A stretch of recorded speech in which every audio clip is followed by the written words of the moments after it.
बोलिए कृष्ण कन्हैया लाल की जय हो।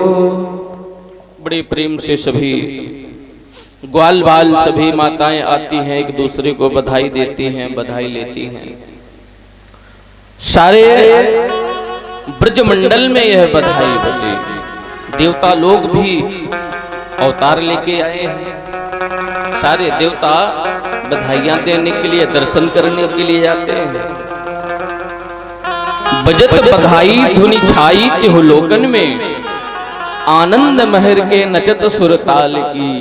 लाला को जन्म सुनि देवता आनंद भयो, दुंदुभि बाजे पुष्प वर्षा रसाल की। फूले सब गोपी गोप आनंद उमंगन में, गोपन नवेली सुत आनंद रस काल की। ब्रज में ब्रजचंद भयो, यशोदा पर छंद भयो, नंद घर आनंद भयो, जय कन्हैया लाल की। खूब धूमधाम से कुछ समय व्यतीत हुआ, पूतना वहां से चल पड़ी। पूतना पूरे ब्रजमंडल में एक दिन से लेकर के एक महीने तक के बच्चों को मारती हुई जैसे ही ब्रज में आई गोकुल में देखा तो छोटे छोटे बच्चे सभी नाच रहे हैं, गा रहे हैं, कूद रहे हैं, एक दूसरे को बधाई दे रहे हैं, माखन लुटा रहे हैं। तो पूतना भेष बदल करके गई, बोले भैया कहाँ भयो? बोले तो पतो ना है? बोले मोए तो कछो ना है पता।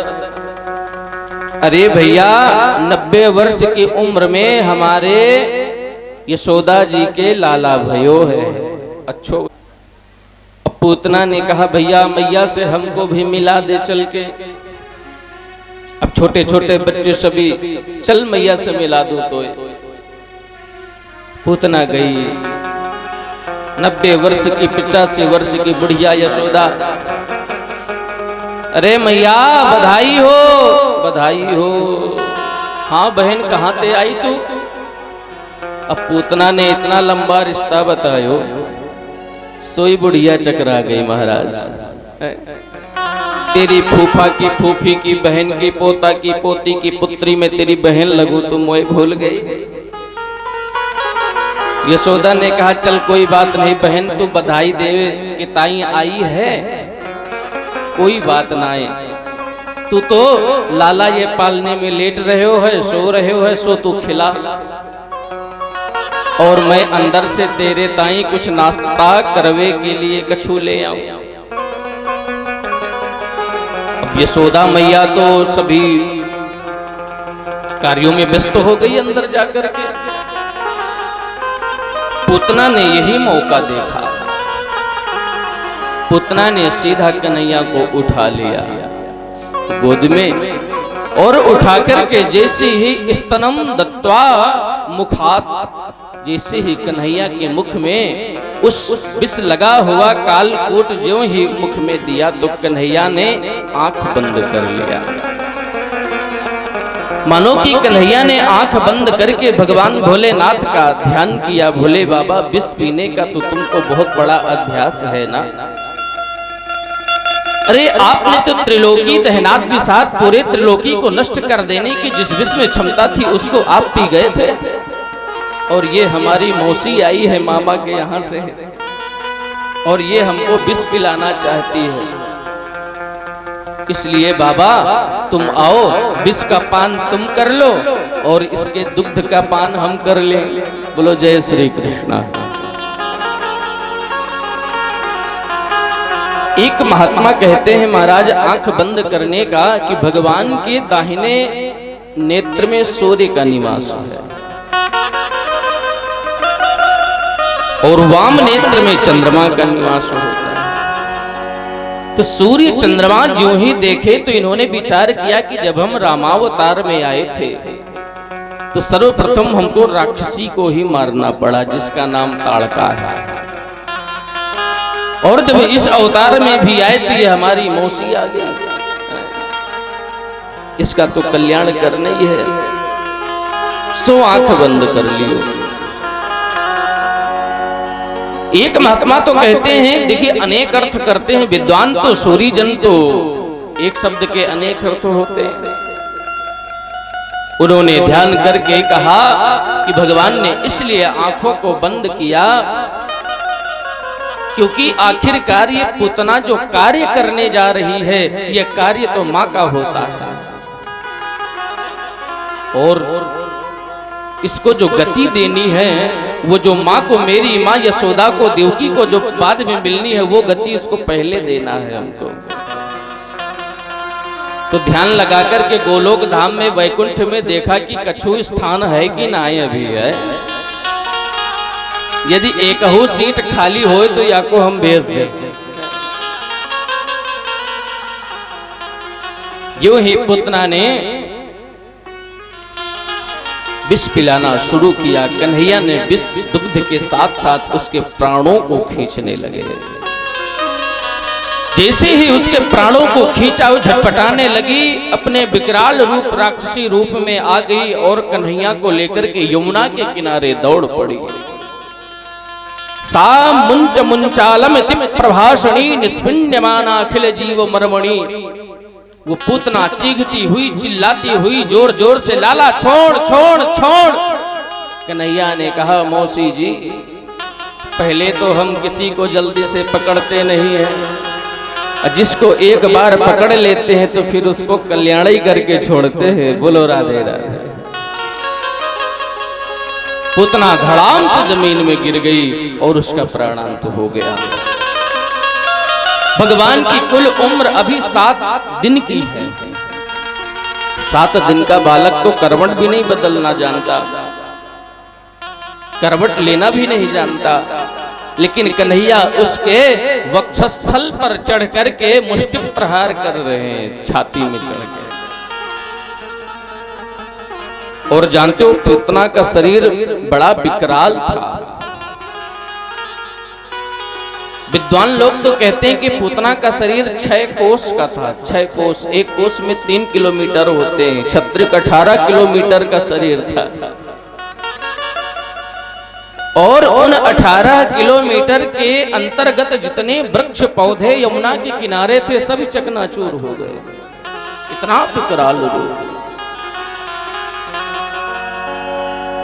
इधर नंद बाबा के विचार में आया कि मैं कंस को अभी कर दे करके नहीं आया। नंद बाबा तो कर देने के लिए चले गए थे। जब मथुरा वहां पहुंचे तो वसुदेव जी से सर्वप्रथम मिले, क्योंकि मित्र है ना, और मित्र का कर्तव्य होता है कि यदि एक मित्र पर कोई संकट आया है तो उसके पास जाकर के जितना हो सके उसकी मदद करो, अन्यथा उसकी सुन लो तो उसका कुछ दुख हल्का हो जाता है। भाई, जिसके ऊपर कष्ट है भोगना तो उसको है, सहना तो उसको है, लेकिन एक बार यदि आप पास में बैठ जाओगे, वो एक बार सुना देगा तो हल्का हो जाएगा दुख, उसके मन को शांति मिल जाएगी।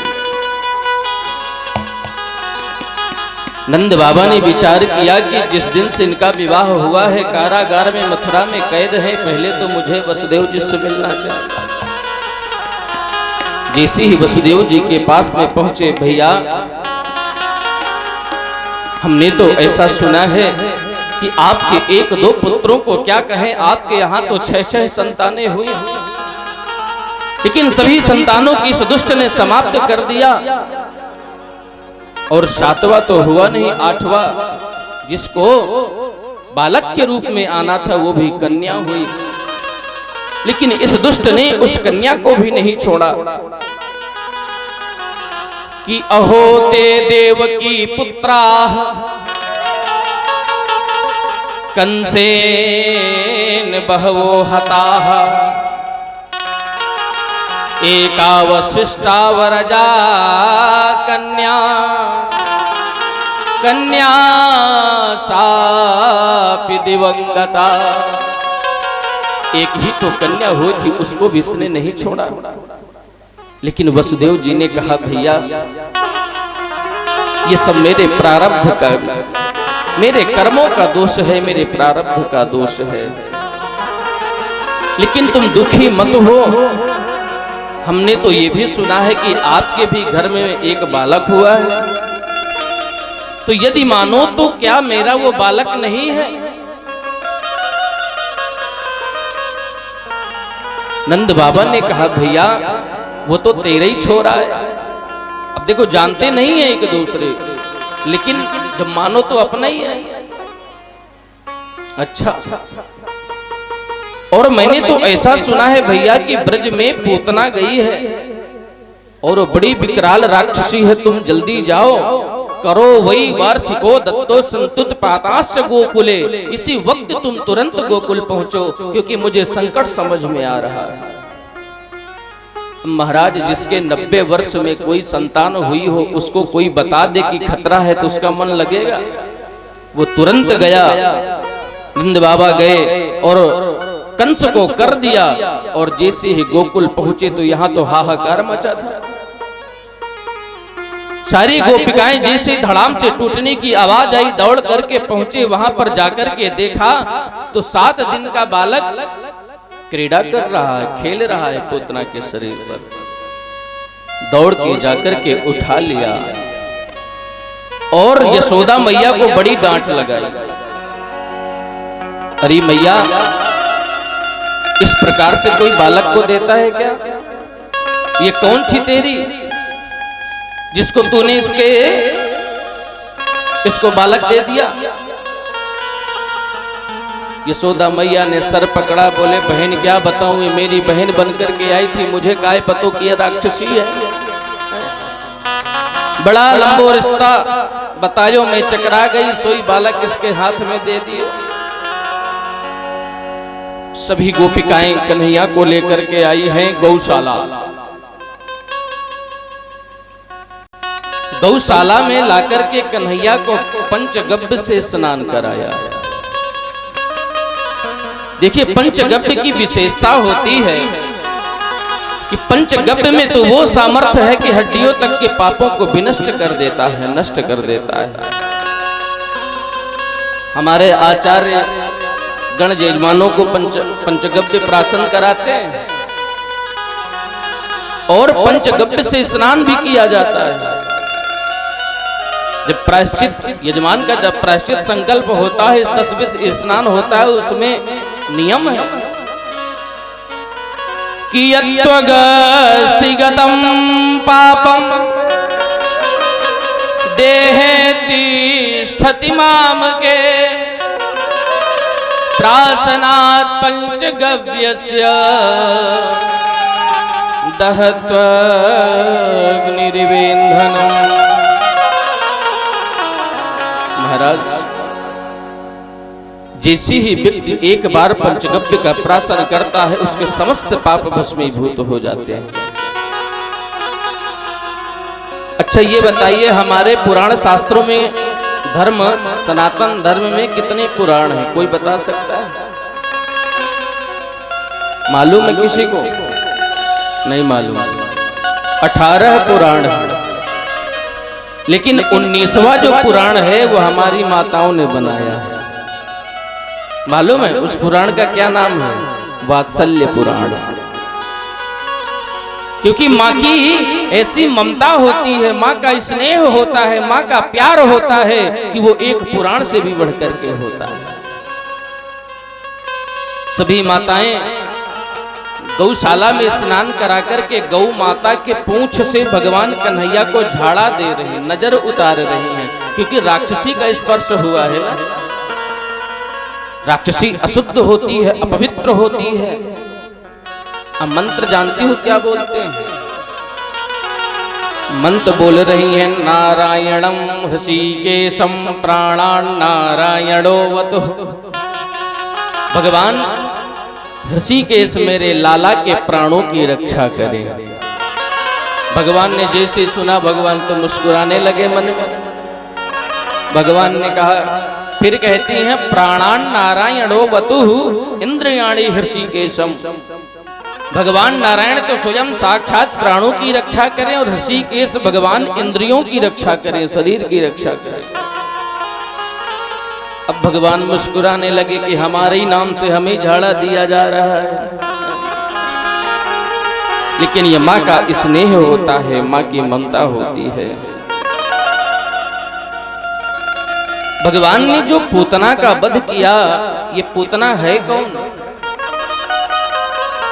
ये पूतना का नाम अविद्या, अविद्या ही पूतना है। और अविद्या को भगवान कन्हैया ने नष्ट कर दिया। अविद्या को तो नष्ट कर देने में ही फायदा है। यदि उसे आपने छोड़ दिया तो अपना काम दिखाती रहेगी, बीच बीच में भ्रम में डालती रहेगी। कुछ समय व्यतीत हुआ, अन्नप्राशन संस्कार की बारी आ गई। अब देखिए, नंद बाबा कोई भी कार्य करते हैं तो छोटा मोटा कार्य नहीं करते, बहुत धूमधाम से करते हैं। तो जब अन्नप्राशन संस्कार करने लगे तो एक सक्टासुर नाम का दैत्य आया। जैसे ही महाराज कंस को बताया जाकर के कि मौसी जी तो पधार गई, उनका तो कल्याण हो गया, सभी ब्रजवासी मिलकर के उसका दाह संस्कार भी कर दिए यमुना के किनारे पर। तो अब सक्टासुर को भेजा। सक्टासुर आया, इसने आकर के देखा क्या कि पहले सकट चलता था बैलगाड़ी, तो घर कार्यों के व्यस्त होकर के बैलगाड़ी के नीचे भगवान का पालना लटका दिया और वो सक्टासुर गया और ऊपर पालने में बैठ गया। छोटे छोटे नन्हे नन्हे बालक उसी पालने के पास में क्रीड़ा कर रहे थे, खेल रहे थे। कन्हैया की नजर उस दैत्य पर पड़ गई, सक्टासुर पर। तो भगवान पालने में लेटे लेटे हंसते हंसते किलकारी मारते मारते एक जोर से पादप प्रहार किया, सोई सकट पलट गया। अब जैसे ही पलटा तो वो जो दैत्य ऊपर बैठा था उसकी कमर गोविंदाय नमो नमः, उसका भी कल्याण कर दिया कन्हैया ने। अब जैसे ही यशोदा मैया ने देखा कि ये सकट न कोई आंधी आई, न कोई तूफान आया, न कोई हवा चली, अचानक कैसे पलट गया। तो छोटे छोटे बालक हैं, वो बताती हैं मैया हम सत्य कह रहे हैं, ये तेरा लाला है ना। यानी एक जोर से पादप प्रहार कियो, सोई सकट पलट गयो। अब यशोदा मैया किसी की बात माने ना, ये मानवे वाली बात है का? अरे एक छोटा सा नन्हा सा बालक 6 महीने की जिसकी उम्र है, वो कैसे पलटा सकता है? वो बात को माना ही नहीं। मैया ने कहा तुम तो सबरे बावरे हो रहे हैं, ये नन्हा सा छोरा ये सकट को पलटा देगो। कुछ समय व्यतीत हुआ, तृणावर्त नाम का राक्षस आया।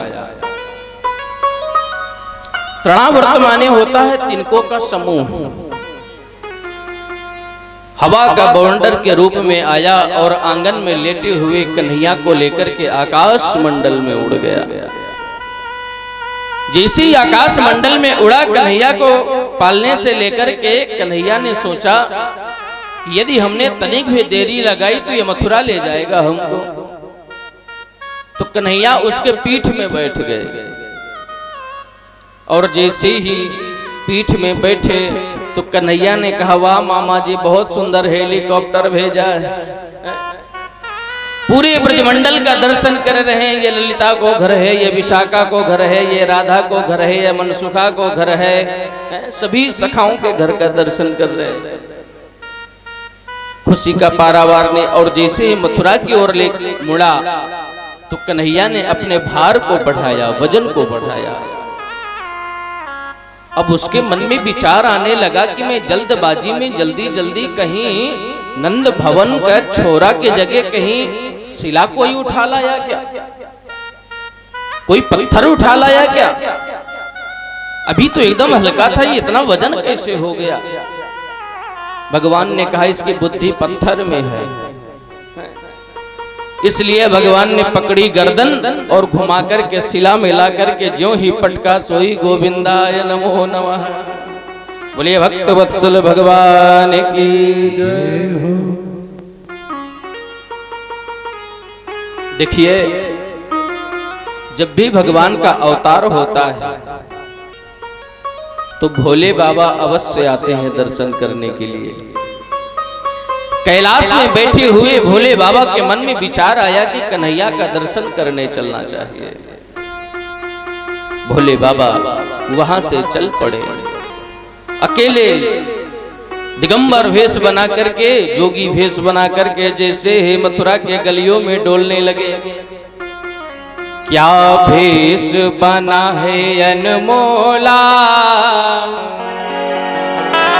जय जय शिव शंकर भोला।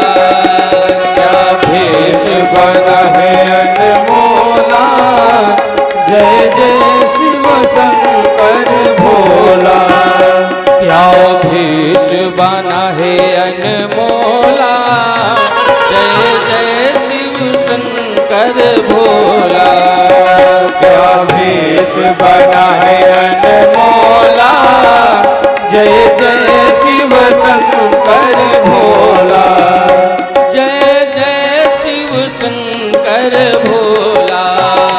जय जय शिव शंकर भोला।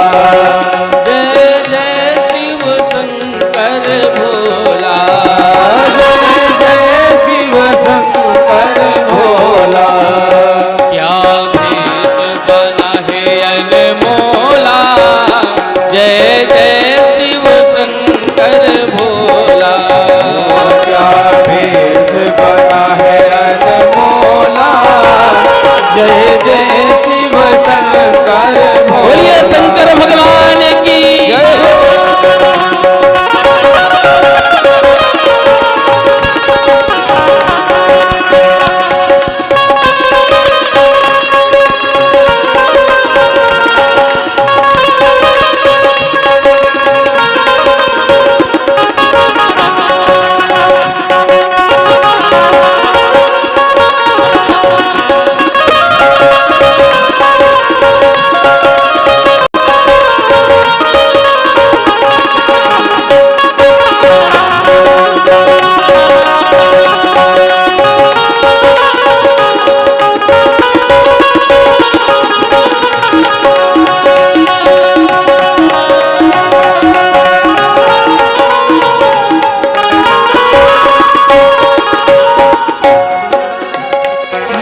धारो है, विषधारी ने विषधारो है, बाबा को विष अति प्यारो है, बाबा को विष अति प्यारो है, पी लो कैलाश बिहारी